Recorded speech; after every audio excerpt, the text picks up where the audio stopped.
Hello guys, welcome to the fiction series. Today we are gonna see, what if Naruto was son of the devil and got harem? Huge shout out to Legend of the Kyuubi for this story. If you want more awesome fan fiction like this, don't forget to hit that subscribe button. So without wasting any time, let's get into the video. Beautiful sexy ladies of Konoha. I will miss you all. Came a declaration from the Hokage mountain. Uzumaki Naruto was a very odd ninja. But then being raised by a godfather known as the Toad Sage and self-proclaimed super pervert Jiraiya of the legendary Three Ninja, since he was an infant, it was a very expected outcome.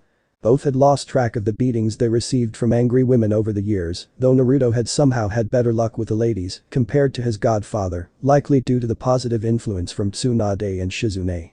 One had been the mother aunt he never had, and the other the doting older sister. Those who met the two sometimes wondered which was which at times. And while Naruto never became a super pervert, a pervert he became nonetheless, given it was mostly Jiraiya who raised him. This had two expected outcomes. A perverted young boy with a great appreciation for the female body and one highly skilled at seals. He wasn't a genius like his father, but it was clear he had a knack for seals, a knack Jiraiya nurtured lest it be lost. Over time that knack for seals would become a boon and a bane in more ways than one. Unfortunately, he was also a hyperactive child with a penchant for pranks. That in being skilled at seals left the Sannin more than a bit exhausted at times. And unable to complete his precious research, too. Or thwarted said research whenever an experimental seal blew up in their faces. Damn brat. Jiraiya would say, shout more accurately whenever they were forced to run away from a mob of angry women. Naruto for the most part in the beginning would simply get a scolding. Jiraiya would get his nuts handed to him on a silver platter. And given the weird and unique techniques that existed, Jiraiya had always secretly worried it would happen one day in the literal sense. Hell, all it would take was a single swipe with a sharper bladed object. But they were years Naruto had cherished all the same. Even when he was left in Konoha at the age of 13 to become a genin, while Jiraiya chased after some leads too dangerous for Naruto to be involved with. However, as he never attended school before, Naruto had the unfortunate luck of being marked as the dead last, despite meeting all the requirements.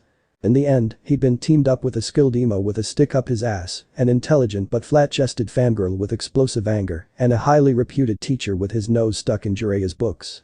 This was Team 7. Jiraiya had laughed his ass off at the irony of it all. From there the years flew by with many ups and downs, as was the shinobi way of life.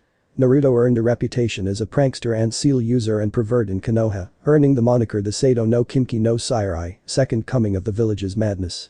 A trait that only got worse as he grew into his adolescence and turned into an attractive young man, and when he got together with the village beauty, Yamanaka Ino. Inoichi had never forgiven him for corrupting his sweet innocent daughter. If only the man knew. Ino was not as innocent as many believed her to be, especially her father. That or the man was willfully blind to that side of her. What kind of innocent woman convinced him and the heiress of the Hyuga clan to participate in a three-way? Or a distant cousin of his, too. Hell, even a priestess from Oni no Kuni. Ino had some weird kinks, and while they had been a bit subdued, her tutelage under Anko during his training trip had changed all that. And he loved the woman she had become upon his return. Loved her to the point that Naruto had married the blonde-haired Yamanaka soon after the end of the Fourth Shinobi World War, and they welcomed their first child between themselves, at least giving Shion's desire for an heir 3 months after the wedding. Their sexual exploits in Konoha were well known, much to Inoichi's displeasure. Neither Naruto nor Ino cared. Both were content with their lives, both loved one another and those they were close to. The same couldn't always be said about the families of the partners they took to bed. Hiashi wanted to kill him once he learned Hinata had gotten pregnant out of wedlock with Naruto's second child. The man nearly had a stroke once it happened a second time. Stupid 1% factory error. Condoms should work 100% of the time, damn it. And it wasn't Naruto's fault. Why did Hinata have to possess the second best rack in all of Konoha? A sentiment Ino also shared and was a bit jealous of. Those beauties were only enhanced once she had gotten pregnant. Now, many decades later and many other exploits later, Naruto smiled as he looked at the village he defended and led one final time. He was an old man now, over 100 years old, but even with seals and the gifts he possessed there was only so much he could do now without resorting to forbidden techniques. And Naruto had no intention of going near any of them to extend his life. Iro Sennin, Tsunade Bachan, Shizune Nichin, Team 7 and the other rookies alongside Ino, Hinata and Karen had long since passed on. Both Ino and Hinata had passed within days of one another. Shion had passed some years before them, while Karen remained in Konoha for a few more years before she left to live out the rest of her days in a newly restored Uzushio. She stayed there for a good 5 years before she passed away peacefully in her sleep. children, grandchildren, great-children and even one great-great-grandchild had come into being, and Naruto considered himself fortunate, blessed even, that he lived to see it come to be. But Naruto was now ready for the next best thing. His body couldn't do as much as it used to, his stamina something his wife and lovers would gladly attest to it being called legendary, well much greater than those his age, and a few decades below, was a shadow of its former self. The sun-kissed Jinchuriki wasn't ready to move on to the afterlife, not yet at least. The blonde wanted to experience new things before he was reunited with his loved ones. A fact he wanted to do ever since he saw the different dimensions Kaguya forced into him during the war, but never had the opportunity to really explore. Preparations were made, and after years of arduous labor and research, he finally felt he managed to accomplish his task. Naruto knew it was time. He had said his goodbyes to those closest to him, even Kurama, the grouchy old bastard, and his siblings. The Jinchuriki gave Konoha one last look before he called out his final technique using the remaining power of Old Man Sage. Rinajutsu. Tenchi Tensei, Samsara technique. Heaven and Earth reincarnation. Many in Konoha saw a flash on top of the Hokage mountain, but none gave it much stock given the way the sun tended to shine upon it. None but Naruto's family would know that the village's longest living ninja to hold the office of Hokage had since left their plane of existence. And, unbeknownst to Naruto at the time, their plane of reality, too. Hell, early 19th century. Lucifer yawned. He'd been doing that a lot lately. But then, dealing with a pregnant wife with erratic mood swings at odd hours of the day, every day of the week, and dealing with her even odder cravings, for months now would do that. God, he was tired as beep. Just another shitty day in hell, groaned the king and fallen angel, maybe I can get a few. Where's my butterscotch pickled inferno poppers? Lucifer's head hit his desk, he wanted to cry. He did cry. The king of hell really missed sleep. Sleep was awesome. And none of the servants dared go near the queen of hell. Not that he could blame the cowardly shits. The last time one of them made that mistake resulted in the rest of them cleaning the copious amounts of blood and guts off the walls and carpet. Blood was a bitch to clean even with magic. From then on it was Lucifer who had to deal with his wife. He honestly didn't know if he was gonna have another kid once this one was born, given the amount of trouble he and the staff had dealing with a pregnant Lilith. Fortunately, his queen was due any day now. So that was one nightmare they could check off the list. Lucifer didn't want to imagine how much more sleep-deprived he'd be once this kid was born. His wife made it clear that they would not delegate certain tasks to the servants. And while he was the king of hell, Lilith was more or less the de facto ruler, given he rarely if ever could say no to her. Damn his bleeding black heart. He could only imagine the look of his siblings up above. Bastards. Well, at least they won't hold anything against their niece or nephew, Lucifer muttered. None of his siblings were exactly fans of him and Lilith, given they unintentionally caused evil to take root upon mankind and the further consequences that came of it. Their relationship was a lot more cordial now compared to 10,000 years ago. His siblings had given him congratulations when they learned Lilith was pregnant. His father had sent a card and still refused to talk to him. Prick. Ow. Lucifer felt something hit his head and saw an apple fall to the ground, real funny, old man. Lucifer shouted heavenward. God was a grouchy old bastard. Ow. Lucifer felt one eye twitch as he glared at both pieces of fruit. God was a vindictive old man, too. Knock. Knock. What? Lucifer groaned and hoped it wasn't anything bad. Akage for you, your majesty, spoke a voice he didn't recognize. Just leave it there. Not in the mood, he ordered. Knock. Knock. I said leave it. Knock. Knock. Knock. Knock. Lucifer's eyes turned red. Alright, Dumbus. I don't know what kind of death wish you've got, but I could use a pep-me-up. Lucifer reached the door to his office and opened them with a loud booming wham. The king of hell was ready to unleash all his stress and frustration on the seemingly brain-dead servant, only to find a small basket and bundle along with a letter. A beep. Lucifer grabbed the basket and watched as the bundle squirmed until the blanket moved away to reveal the face of a whiskered baby. He. Lucifer chided himself for being stupid. Who said hi to a baby and expected a response? Where did you come from? Another stupid question, he realized as the answer was very likely to be in the letter. Taking the basket holding the baby and the letter into his office, Lucifer closed the doors to try and figure out what all of this meant. Silence permeated the Morningstar castle until everyone was rendered shitless by the shout that came from the king's study. Oh, beep. To say Lucifer was in trouble didn't do it justice. And he could only wonder how his queen would react. But then, Lilith had always been a beautiful and understanding wife. And it was with that mindset that Lucifer went to go see his wife and tell her the news. You did what? Everyone in the manor, Lucifer included, froze upon hearing their queen roar. I borrowed your nail clippers. What's the big deal? B, the prince of gluttony, asked her friend. Nothing. This stupid pregnancy is driving up the wall. I haven't slept well in days, or been slept with in months. Yeah, can't help you there, Lily. I don't do pregnant women, Beelzebub told her friend. Bitch. You'd be lucky to have me. I have had you, remember? It happened once, and it'll never happen again. You and Lucy are into some crazy ass shit. The Prince of Gluttony considered herself quite open-minded even by Hell's standards, but even then there were limits. Lucifer and Lilith easily crossed those limits. Wuss. Slut. What did you call me? Hanging up now. Don't you da. Beep.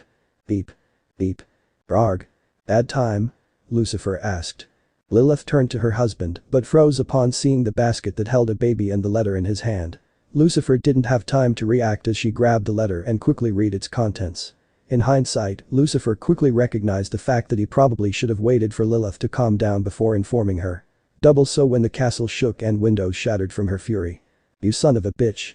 Save yourselves. Lucifer ordered the servants, none had to be told twice. Their queen going on a hormonal rampage was not a pretty sight and was very much an occupational hazard. It only took seconds for the mansion to be emptied, such was their fear. How could you do this? Well, first whoa.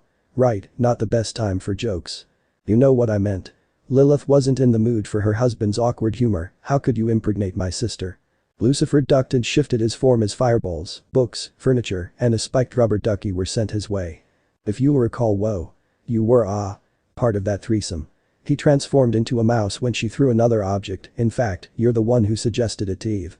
And who forgot to bring condoms? Lucifer couldn't ignore the truth in her words. But then, none of them had really been in the mood to think straight.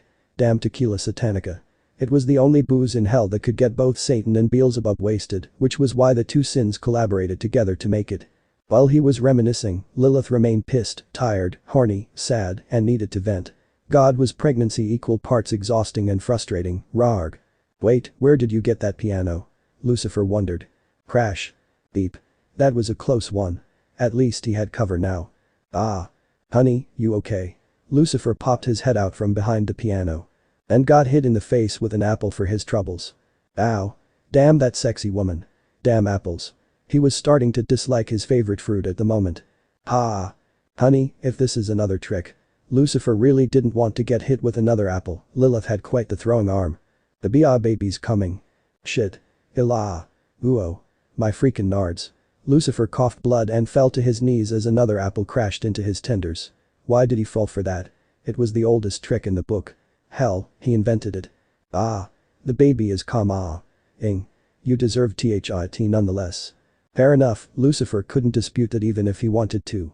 Lilith groaned loudly after another painful contraction rocked through her, call bell. Now. Lucifer struggled to get to his feet but complied after some effort. Why aren't you using your wings? Lucifer blinked and smacked his head for not thinking that through. The apple that struck his back was well deserved. But he could care less. For hours, and several broken hand bones later, Lucifer and Lilith welcomed their firstborn into the world. Well, firstborn between them. Congrats, your majesties. It's a beautiful baby girl, Belphegor, a female satyr-like demon who wore a medical mask that doubled as an eye cover, also better known as the Sin of Sloth, and overall the best doctor in all the Seven Rings, spoke with a bored tone. Though Lucifer could tell she was happy for them when the Sin handed the newly born princess of hell to her mother. She's perfect. Charlotte, my little hellion, a sweat-covered and teary-eyed Lilith co-edited her newborn child. Charlie Morningstar, Lucifer had initially wanted to call her Satanica after her hellfather and the drink that played a role in her conception if she were born a girl. But even Satan, like the other sins and his wife, believed it was a stupid name for a child. Charlie was a good substitute. He was still working on convincing Lilith for it to her middle name. Well, if that's all, I'ma go take a nap, Belphegor told them. Not so fast, Belle, Lucifer stopped his old friend. And indeed, the sins were his friends, as all 6 of the other sins and their subordinates had been chucked into hell alongside the king and queen of hell 10,000 years ago for supporting him and Lilith, even if some of them didn't get along with one another. Aw, man, Belphegor wanted to get some sleep. She'd already been awake for 4 hours now. Bad enough she had to stop B from stealing her party drugs an hour before the royal family arrived, what said. Okay, you really need to do something about that. I'm good, Belle yawned once more. Lucifer's eye began to twitch, but he calmed himself down. I need you to do something for me. You're the king of hell. Pretty much gotta listen to what you tell me, Lucy, Belle countered. Well, true, but Lucifer didn't like using that authority on the sins. Well, maybe Mammon. That guy had become a bit of a douche in the last millennium. With a wave of his hand, Lucifer conjured a portal, and from it he grabbed his son. Bel was instantly awake. While lazy, slow, and unmotivated at times, Bel had one of the sharpest minds in all of hell, and she quickly deduced what was happening. Who's the mother? Not important. My sister, Eve, Lilith revealed. Sure, Lilith and Eve weren't sisters in the traditional sense, but Lilith had seen the second woman as such and had been protective of her. Unlike herself, Eve had been made to be subservient to Adam instead of his equal. A fact Lilith disagreed with, and one of the reasons why Lilith and Lucifer encouraged Eve to eat the apple from the forbidden tree of knowledge, as it would grant her free will. The consequences that came from it was unexpected, but Lilith would do it again. Eve. Belphegor's eyes were wide with disbelief. Seriously, Lucifer got the stink eye when Charlie squirmed from the sudden sound. Fortunately, Lilith calmed her down. Damn, Lucy. Couldn't keep it in your pants. Belphegor chuckled, then again, you two could pass as twins, so I can understand the appeal. It was true, aside from having different hair colors, Eve and Lilith could indeed pass as twins. Man, that had been a fun night. 6 Liliths and 12 breasts. Ow. Who pinched me? No impure thoughts about my sister, Lilith revealed herself as the culprit. I wasn't. Were you or were you not thinking of the threesome we had? Lilith dared him to say otherwise. Okay, that doesn't count. Memories of events that already happened. Just mark them down as twins. And keep quiet about it. Or else. Lilith ordered.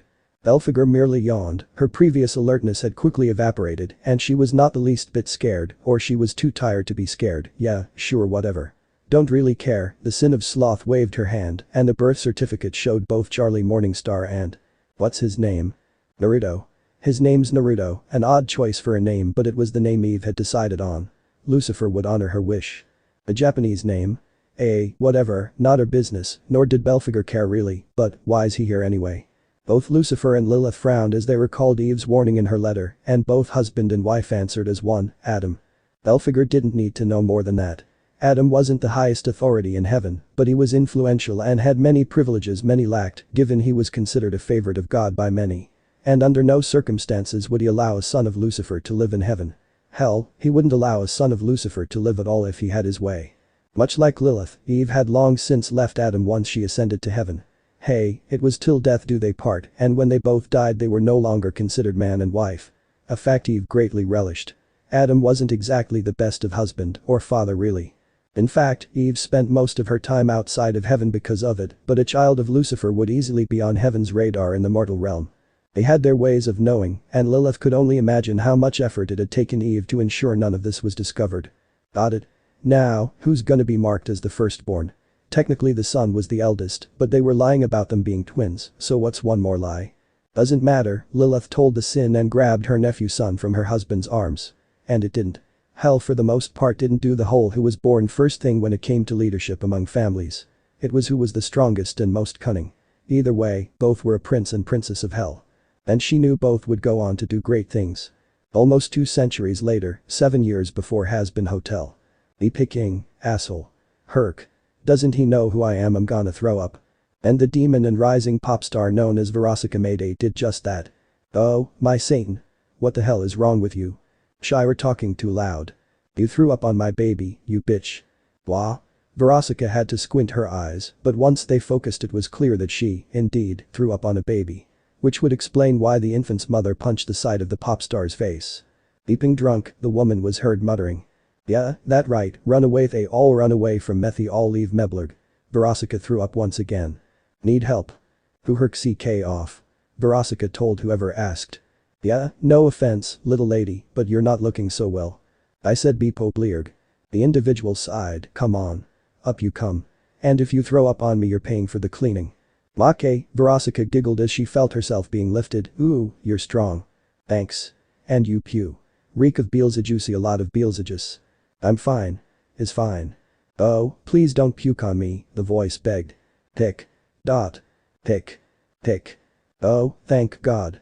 Better that then. Bleerg. Ah. Ugh, I don't feel good, Verosika weakly moaned. No shit. Ha. Alright, let's get you cleaned up, and then himself, too. Verosika Mayday didn't recall much of what happened later. Just that when she woke up the next day in a condo that wasn't her own with the mother of all hangovers and a very upset stomach. She was a little unnerved once she realized she wasn't in a familiar place. Good, you're up, a voice behind her called. A beep. Who are you? Where am I? If you did anything to me Lilith. Bowl. In the bowl. Getting puke out of a shag carpet was not fun. Verosika didn't have to be told twice as she grabbed the bucket from the coffee table and once again hurled her guts out. That's the plant pot, she heard him say, but didn't care right now. Oh, beat my head, Verosika moaned. Stupid Blitzo, this was all his fault. Take these, Verosika didn't care to ask what the pills she was offered were. They could be roofies for all she cared, just so long as the headache went away and her stomach stopped churning and burning like beep. Wow, just went ahead and took 'em without a second thought. Not the sharpest when you're hungover, are ya? Why do you care? Whatever those were, they worked fast and they worked well. Though there was still throbbing in her head. I see someone in need of help, I'm inclined to help them. Even if they do ruin my clothes and my care and my doormat and my plant. Didn't ask for you help. You men are all alike. Sweet talk us, make us feel special, only to throw us to the curb when it's convenient. Ah, I get. Who's the asshole that beat you over? Some inconsiderate bitchy self-loathing piece of shit washed up circus clown. That was very specific. Especially the last bit. Verosika ignored that last comment. What do you want from Muo the beep are you, anyway? About time you asked. Uzumaki Naruto, he introduced. Naruto? Like the Prince of Hell? She asked. I get that a lot, was his reply. Nice to meet you, Ms. Mayday. Verosika was immediately on alert. Or, as alert as she could in her current state. How do you know my name? Who wouldn't recognize you? Fair enough. She was a rising pop star and decently well known, despite only being at this for barely a few years now. As for what I want. Well, there's a loaded gun. But right now, I want to help you. Want to beep as payment? Verosika snarked. Not after all the throwing up you did, he pointed out. Good point, and it was true. No one wanted to kiss another, let alone be blown by someone who recently threw up. Stomach acids burned and stunk like hell. And most importantly, unless one's a freak that's into that shit, it was just plain gross even for hell standards. That said. But you'd like one if I didn't. Hey, I may be a nice guy, but I am a guy. And you are a beautiful woman, of course he'd flatter her, Verosika thought, but no. I wouldn't. I mean, you got a body that pretty much screams damn. But, no. I wouldn't take advantage of someone in your state. I've killed people who tried. That was different. Verosika knew that most people in hell wouldn't give a beep. Which begged the question, why do you care anyway? I just do. Can't it be as simple as that? Verosika snorted, no. This is hell. People don't do kind out of the goodness of their hearts here. People always do something for something. Even those closest to you, at least that was her experience. True. But my something is making certain you're okay. Can that be a reason? Look, if you're putting this nice guy act just to get me to sleep with you. I don't want to sleep with you. Naruto rose his voice and Verosika remained quiet. I saw a woman in pain, a woman in need of help, a woman who, for whatever reason, got so shit-faced she could barely walk and was easy prey for anyone else out there. I wanted to help you, alright. It was the right thing to do. That's it, that's all. You're new to hell, aren't you? Verosika finally spoke. Naruto sighed, but the question was better than anticipated. I'm not a sinner, no. Just an odd duck. Verosika laughed genuinely at the last bit and it caused Naruto to smile. It was one of the nicer and more genuine smiles Verosika saw in quite some time. You got a great laugh, you know, Naruto commented. Verosika went to retort but saw the look on his face and quickly realized he was being honest and wasn't trying to flatter her. I've been told. Has anyone told you, you look way too human to be a demon? Sure, some sinners came to hell in various different shapes and forms and it wasn't unheard for some to look more human compared to the rest. But not hellborn demons. Except for the small sub by dark horns and clawed hands, he really did look like a human. Has anyone told you, you wiggle your nose and tail when you sleep? Naruto shot back. Verosika blinked, no. Well, you don't, you snore. I do not. Verosika ate those words when Naruto took out his phone and showed a recording of her doing all three. Delete that. No. Verosika frowned, but then went with the approach all succubus used to get what they wanted from others. She used her lure. A potent combination of magic and pheromones only succubus and incubus inherently possessed. Hellborn for the most part were incredibly tolerant compared to sinners and humans, but Verosika's allure was more potent than the average succubus. Many turned to putty in her hands. Yeah, that's not really gonna work with me. Women come running to me, not the other way around. Good try though, her savior smirked. Beep. Plan B. You got a washroom I can use and mouthwash. That way, Naruto instructed her. Thanks. The succubus was only gone for less than 3 minutes before Naruto heard her coming back. Tell you what. I'll delete this pic if do me a wow, those are nice. Verosika smirked as she stood before her helper, naked as the day she was born. The succubus knew she had a rocking body, and many compared her to her idol the succubus queen, Queen Lilith herself. Delete that and all of this can be yours. I'm good, Naruto told her. What? Okay, now Verosika was pissed, why? Simple. When I do want you, I want it to be a mutual thing and not for the purposes of getting something. That happens after you start dating. Verosika couldn't help but agree on that last bit. Look, beep. They're deleted. You can put your clothes back on. Verosika was, again, left confused by this demon's behavior. Most wouldn't do something like this in hell. Most would have her eating out of their palm. But if you want to continue staying like that I won't mind, Naruto smiled. Verosika rolled her eyes but laughed, guess you're not as good as you thought, pervert. Says the naked woman in front of me. And, hey, I may be a pervert, but I have morals and I'm guessing that name on your shoulder's the cause of all this. That guy you were talking about. Verosika's sudden dark scowl was all the answer he needed as she looked at the name of her ex on her shoulder. She made a mental note to make an appointment to have it crossed out when she could. Not removed but crossed out as a reminder to never forget the asshole and everything he did. Wanna talk about it? Trust me, letting that shit fester inside you isn't good. It leads to hell. I don't have to tell you about the shitty night you had. Verosika wanted to brush him off and tell Naruto it was none of this beeping business, but she did want to vent, and vent she did. She only wanted to do so for a bit but somehow ended up venting for hours. She cried, she swore, she came close to destroying the coffee table, she vented her heart out.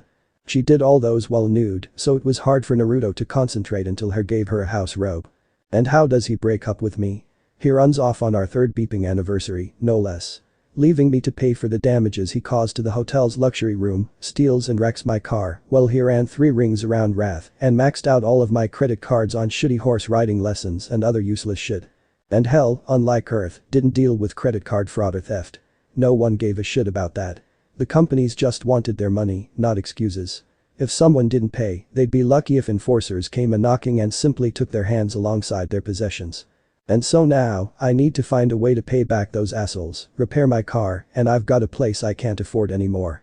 And given she wasn't as famous as the other celebrities in hell, she wasn't rich, well off but not rich, and she didn't have any royalties to her name yet. No roommates. Friends. I didn't have many friends, really, Verosika revealed. She had acquaintances and she knew other Kyuubi and in Kyuubi she was cordial with due to her work, but that was about it. The life of a pop star was a busy one that hardly left her with a social life. Her ex was an exception given he had been her bodyguard before they began dating and had spent time together on a regular basis as a result of his job. And she knew from experience not to have random individuals be her roommates. Although, given the vibe she was getting from Naruto and the fact she was. Sorry, but no, I've got a place that I like, Naruto told her as though her were reading the succubus mind. Verosika cursed. She figured it might be the case, place was indeed nice, but she felt it worth a shot asking anyway. Well, unless she got a part-time job or several roommates, or both, she was beeped more than a high-price call girl from the lust ring. You can stay here till you get back on your feet, Naruto told her. Verosika blinked, you're kidding me, right? What other options do you have? I didn't, Verosika had to finally admit. But you have to do me one simple favor first. Okay, here it comes, so much for him being a good guy like he led her to believe. Nothing too big. Just clean up your puke from my car, Naruto grinned. And I just suck you off instead. Cleaning up puke wasn't fun. Nope. Verosika hated this guy so much. Oh, and, for the record, Naruto ripped off his clothes and Verosika gasped as she saw his sculpted form and more importantly the one part that clearly marked him not as an average man, just a little something for you to look forward to. As he walked off to his room, Verosika was very much tempted to follow him and have him scream her name. But she was a proud succubus. People chased after her, even her shit of an ex did, not the other way around. And she'd get him to chase after her. He offered her a place to stay. She'd take it. And she'd make him beg for her in no time. Succubus lived very long lives compared to most hellborn, so long as they had a steady supply of energy, sexual energy preferably, to live off of. Even if it took years, she'd make him into her pet. 7 years later, start of HazbinHotel. Babe, wake up, Naruto groaned. The pop star moaned, 5 more minutes, she was too comfortable using him as a body pillow to get up. You said that half an hour ago, Naruto chuckled. Most people would take that as a hint, she told her lover of 2 years. Hey. If you two are done beeping in there, get your asses out here before the last bit of breakfast goes to Milky's ass. You're just jealous cause my ass is a thing of beauty, well yours is as flat as a board like your tits, Kiki. Bitch. Fight. Fight. Fight. Fight. Ha ha ha ha ha. another voice chanted and cackled. It was soon followed by the sound of tumbling and furniture being knocked over and even more cackling. Hey. Watch it. Ugh, Naruto groaned as he heard the chaos unfold. Kiki, Milky, Apple, and Coco were friends of Verosika, some of the few true friends that the pop star had made over the last 7 years. Each had their own misfortune and down on their luck story that Verosika could relate to. Milky was a short demon due to her father being an incubus and her mother an imp. Unlike her sisters born from her parents' union, Milky didn't have the classic succubus look and stature and instead had a shorter, thicker build, especially her lower half. This resulted in many demons wanting nothing to do with her and few wanted to hire her. Those who did had only done so to take advantage of her desperation to make ends meet. Kiki was a tall and almost lanky succubus that, while attractive, lacked the curves generally expected of a succubus. Most importantly, she was also lacking in the chest area. So, when her boyfriend at the time dumped her for another, she had been left devastated and near suicidal.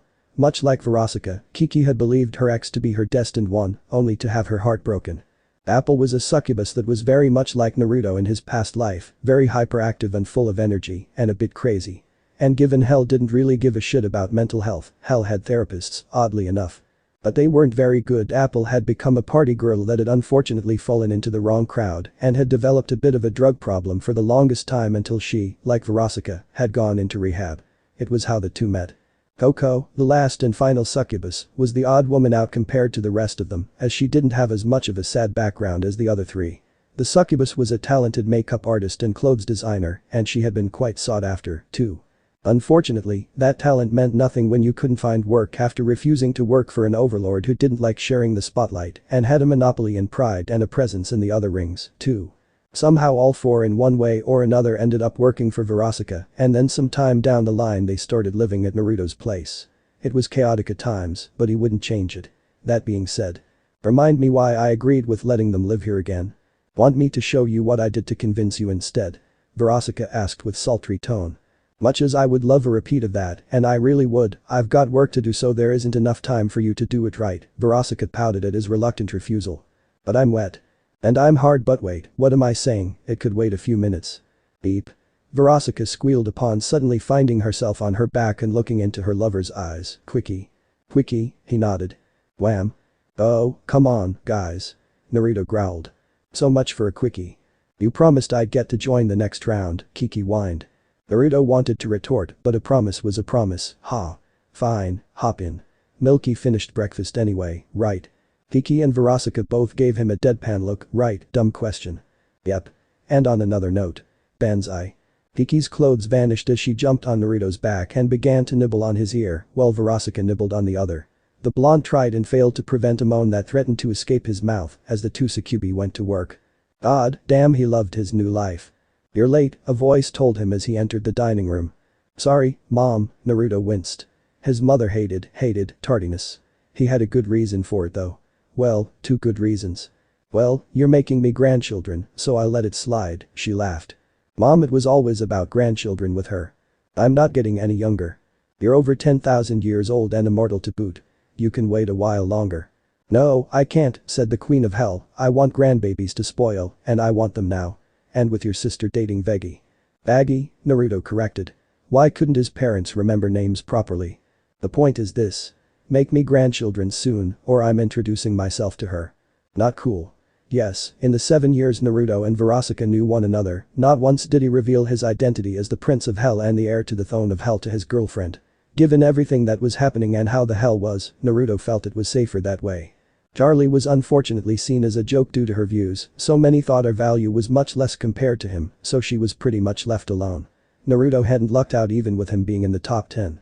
But even then, Naruto knew he should have told Verosika long ago, especially when they started dating 2 years ago. But the woman's emotional baggage was a lot and Naruto didn't want to overwhelm her. It had taken the succubus almost 5 years before she was ready to finally try her hand in a meaningful relationship. And it had taken her half a year before she finally admitted to herself that she and him were dating and not just beep buddies. He didn't want to imagine how pissed she'd be once he finally told her that he wasn't just the founder and CEO of a well-reputed security firm known for its security team and fair treatment of lower-class demons, such as imps and hellhounds. Speaking of which, have you had a chance to think about it? Naruto's eyes narrowed but sighed nonetheless. I don't like it, not that I don't want to have multiple wives, that's awesome. But we're almost 2 centuries apart. I'm old enough to be her great-great-great-grandfather. And this is different from your current girlfriend how? It's not. It's just he helped Charlie babysit that kid. Which was odd given she was the princess of hell, but Charlie had always been an odd duck, unlike V, I knew her when she was in diapers. I read her bedtime stories and watched her grow up. Verosika and I. Aha. So, it is Verosika Mayday. Lilith declared with a smile. She knew she'd get him to slip up sooner or later. Shit. None of that leaves this room. Or else, Naruto declared, and the nearby servants shook like trees in a hurricane. It was immaterial really given they were all under special contracts that prevented them from spilling secrets, but Naruto felt it was necessary regardless. But he was kicking himself regardless. 2 years of keeping that secret gone in one sentence. His mother knew he was dating, despite never telling her, mother's intuition she had called it, but all she knew was that he was dating a succubus, not who she was. Naruto had tried hard to keep his dating life a secret from his parents, both were very enthusiastic whenever either of their children brought someone home, to put it kindly. Before anything else could be said, a cry rang out throughout the mansion, Naruto. What did you do now? Lilith laughed as she looked at her son. Ah, that. Well. Wham. Lucifer entered the dining room and the servants had to hold back their laughter. They failed when Lilith's laugh echoed off the walls. You. What? I thought you liked polka. Lucifer was the only one in the family, and perhaps all of hell, that did. The why was never understood. Yeah. Music. Not clothing. Look at me. I look like the twister mat from well, here, and a Jackson Pollock painting all in one. Oh, I guess you didn't see your hat then. My hat. Taking the covering off his head, Lucifer saw that, sure enough, at the very top of his headpiece was a needle and different colored dots all around the edge, my hat. Gotta go. Naruto had things to do anyway, love you, mom. Aye, sweetie. Get back here. Lucifer chased after his son. And tripped on the wire the whiskered Morningstar secretly placed at the entranceway that led out of the dining room. The king of hell unceremoniously fell face first onto a small pool filled with various paint colors. When he picked himself back up, Lucifer's face now resembled that of a sad clown. Will you ever learn, my little snake? Lucifer heard behind him.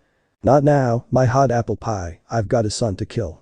No, you've got a meeting with Payman in 5 minutes, Lilith reminded. Lucifer cursed, he almost forgot. That little shit of his lived to see another day it seemed. Lucifer'd be pissed if he also weren't proud. Not that he could prank his son. The boy had a sixth sense to know when someone tried to pull a prank on him. It was also hard to pull pranks on him too, given both his children had moved out to their own place. Well, one of them did for independence but still visited on a regular basis. The other was a topic best left unopened for the time being. You're thinking about her, aren't you? How do you know? You've had the same look for months now whenever you think about Charlie. Ha. Where would I be without you? Lucifer asked his wife.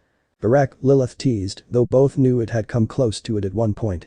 Lilith had never agreed with the birth of Extermination Day, even if the Hellborn were spared, and it had caused tension between both the king and queen. Both had almost come close to separating had it not been for an incident that occurred 7 years ago. Come on. Let's get you cleaned up, my jester, Lilith teased. Sweetie, Lucifer whined. What? You don't mind it in the bedroom? That's because we're role-playing. He reminded. Well, tonight the queen wants her fool too. Whatever Lilith whispered into her husband's ear caused the paint on his face to evaporate and his hat to catch fire. Some nearby hellhound guards had wide eyes thanks to their enhanced hearing. Their king was a lucky man. What's the safety word? Lucifer managed to squeak. Lilith just smiled and walked away, her hips swing enticingly. God damn, he loved that minx. And while Lucifer didn't get along with his old man, not a day went by that he didn't thank the old beep for making her. Smash. That what was a compliment, you old shit. Lucifer groaned under the piano. Squeak. Lucifer's eye began to twitch in annoyance when a small rubber duck fell onto the damaged piano. The old man really loved pushing his buttons. Squeak. Beep you, Lucifer really should have seen the second piano coming the moment he said those words. Crash. While this was going on, Naruto sat comfortably in the back of a limo. We're unfortunately experiencing traffic, Your Highness, spoke the driver, it'll be another 10 minutes. Thanks, Holt, Naruto told the chauffeur and sighed. 200 years had passed since his rebirth, though clearly, he had made an error somewhere, given he was reborn in hell of all places, and not that of his own reality, but Naruto had long since learned to roll with it, and he still couldn't get used to the fact that he was royalty. Sure, he had led a village in his past life, but that was different compared to being born into a royal family. Even if he was a bastard. Not that hell gave a damn. Or, at least, most didn't. Some in the Ars Gotia did. Not that anyone outside the family knew. Though perhaps heaven did. A power trumped blood status for the most part. and Naruto had power in spades. He was easily one of the top 10 most powerful demons in hell. Though that only applied as Naruto Morningstar, in his Uzumaki Naruto disguise, he was only ranked in the top 50. Charlie, sadly, wasn't even ranked in the top 100 despite the enormous potential she had. Much like himself, Charlie was an odd duck who didn't like using her power or authority. She wasn't weak, but her lack of interest in certain things and her interest in others did make her appear that way. Speaking of which, Naruto quickly grabbed the remote for the television and turned it to the channel she told him she'd be on. Oh, shit. Oh, shit indeed. It looks like the one who just joined the battle is none other than, here Katie Killjoy feigned a gasp, Angel Dust. What a juicy coincidence. You must feel really stupid right now, laughed the anchorwoman. Naruto's eyes narrowed as at the insult and anger flowed through him when he saw Charlie being pummeled by a pissed-off Channel 666 anchorwoman. Halt, change of plans. As Katie Killjoy raised her fist to strike the Princess of Hell, she found herself incapable of moving her arm due to a tight grip. You want a piece of me, asshole. Katie slapped the owner of the arm that prevented her from hitting the stupid out of the princess and instantly regretted her outburst once her mind registered what she had just done. And, more importantly, who she just slapped. Naruto Morningstar, the Prince of Hell himself. Hey Charlie. Hey, Naruto, Charlie smiled. You okay? It's all good. This is nothing. Remember when Helsa and I fought? Remember? I got a tooth knocked out from a wild swing, though he couldn't remember if it was Charlie or Helsa who did the deed, given the two were seeing red at the time. The group act. And you two ended up in intensive care. Naruto continued. We did? I don't remember that. You were out for nearly 2 days. Helsa was out for the same amount of time, too. He'd be surprised if either of them remembered. Anyway, did I hear you make fun of my little sister? Everyone that wasn't Charlie, Baggy, Razzle and Dazzle, at station 666 froze. The anger of the Prince of Hell was quite well known. She also said she doesn't shake hands with her kind. Baggy added viciously, her smile equally as evil. Killjoy paled considerably. Did she? Naruto smiled a soul-chilling smile that caused those closest to him to flee and leave Katie to her fate. If I ever hear or learn of you saying that again, I will tear your soul apart like every other disrespectful, insignificant little shit who dares insult my family and broadcast your screams on every network in hell until you beg and plead for your miserable, pathetic life to end. Naruto, the Prince of Hell, was taller than his father, but shorter than his 6.5-foot twin sister by a few inches. But those who angered him, like right now, knew he could easily tower over his more than 7-foot mother Lilith by almost a few feet when going full demon. Unbeknownst to Naruto, a certain radio demon developed a good amount of respect for the Prince of Hell, even if he was stealing his bit. Do I make myself clear? Understood, Katie croaked as she was forced to look up. Lovely, Naruto patted the woman's head as he returned to normal. Wham. Katie's vision turned white and then dark after her head struck the cracked desk. She was a sinner, she'd recover. Consider that a warning. Does anyone else have anything to add? Everyone was too scared to answer, so Naruto took it as confirmation. Also, can someone get that poor bastard a bucket of water? Naruto motioned at a flaming and screaming Tom Trench. Oh, never mind, I'll do it myself. Snap. Splash. Then K, yo you. Naruto's actions earned him a lot of gratitude from Killjoy's shivering co-anchor. Can I have via Titoel? Don't push it. While Tom didn't make fun, Naruto did recall him laughing at Katie's comment. So sorry. So, a hotel for sinners, huh? Naruto asked inside the limo. You're actually going through with it? Obviously, although. Angel's little war with Penchus beeped us over big time. Baggy had an angry scowl on her face just thinking about the spider-like sinner. Yeah, I saw that little fiasco with Angel Dust and Cherry on the way over. Sorry, Naruto knew what happened only served to make the hotel look like a joke.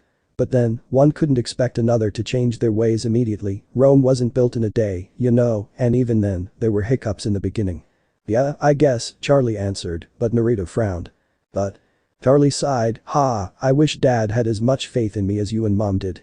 Baggy and Naruto's gaze softened. Dad loves you, don't doubt it for a second, Charlie. Their father might not support his daughter's dream, but even with their strained relationship over these last 5 months, but Naruto knew the King of Hell loved her without a shred of doubt. The King of Hell was scared for her and didn't want her to be crushed, but that wasn't Naruto's place to intervene. Charlie and Lucifer had to work it out amongst themselves.